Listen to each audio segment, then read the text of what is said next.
क्या विस्मय और अंधविश्वास से मैं उसे सुनती रही।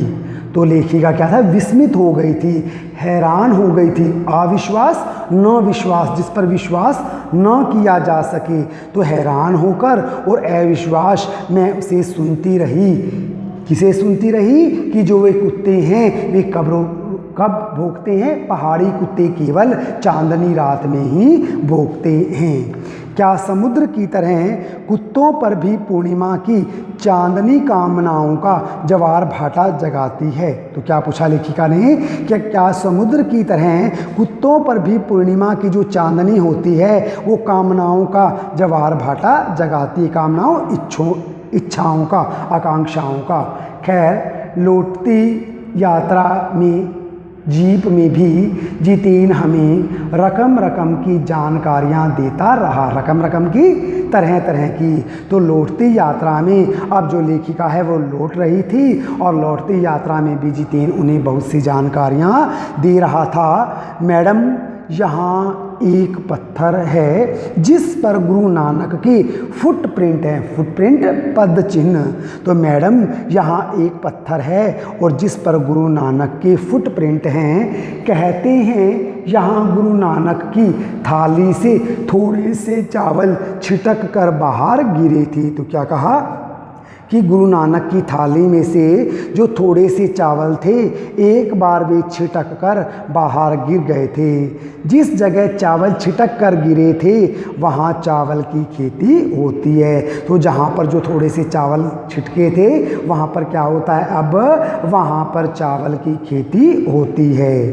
करीब 3-4 किलोमीटर बाद ही उसने फिर उंगली दिखाई। क्या कहा, उंगली दिखाकर, कि मैडम इसे खेदूम कहते हैं।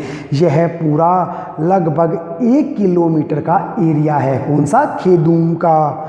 यहाँ देवी देवताओं का वास है, यहाँ देवी देवता रहते हैं, देवी और देवता द्वंद्व समास, तो देवी और देवता रहते हैं। यहाँ जो गंदगी फैलाएगा वह मर जाएगा। क्या कहा कि जो यहाँ पर गंदगी फैलाएगा, क्योंकि ये देवी देवताओं का वास है, और जो यहाँ पर गंदगी फैला देगा क्या होगा, वह मर जाएगा। तुम लोग पहाड़ों पर गंदगी नहीं फैलाते। उसने जीभ निकालते हुए कहा, नहीं मैडम, पहाड़, नदी, झरने, हम इनकी पूजा करते हैं। क्या कहा, जीभ निकालते हो कि नहीं मैडम, पहाड़, नदी और जो झरने हैं हम तो उनकी पूजा करते हैं, इन्हें गंदा करेंगे तो हम मर जाएंगे। तभी गंगटोक इतना सुंदर है, मैंने कहा। तो बच्चों आपको बताइए गंगटोक कहाँ की राजधानी है, सिक्किम की। तो गंगटोक नहीं मैडम, गंतोक कहिए, इसका असली नाम गंतोक है। गंतोक का मतलब है पहाड़। मैं कुछ पूछती कि वह फिर चालू हो गया। मैडम, युमथांग भी पहले टूरिस्ट स्पॉट नहीं था। यह तो सिक्किम जब भारत में मिला उसके भी कई वर्षों बाद भारतीय आर्मी के कप्तान शेखर दत्ता के दिमाग में आया कि यहाँ सिर्फ फौजियों को रखकर क्या होगा। तो क्या कहा कि मैं कुछ पूछती हूँ, वह फिर से चालू हो गया।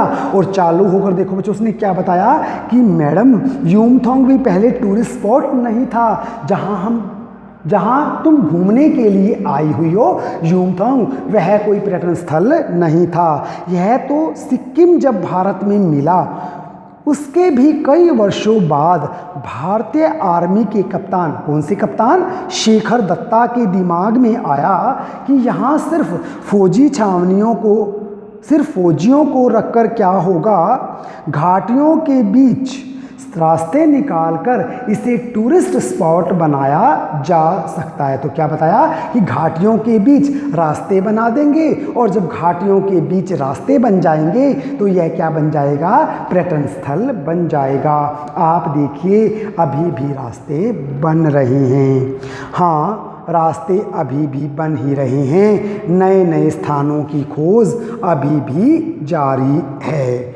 शायद मनुष्य की इस असमाप्त खोज का नाम सौंदर्य है। मन ही मन में कहती हूँ और जीभ आगे बढ़ने लगती है। तो बच्चों, ये अध्याय अब हमने पूर्ण कर लिया है। अगर आपको कुछ शंका है तो आप कमेंट बॉक्स में लिख सकते हैं। तो जितना आज हमने पढ़ा उससे संबंधित अब मैं आपसे कुछ प्रश्न पूछ रहा हूँ।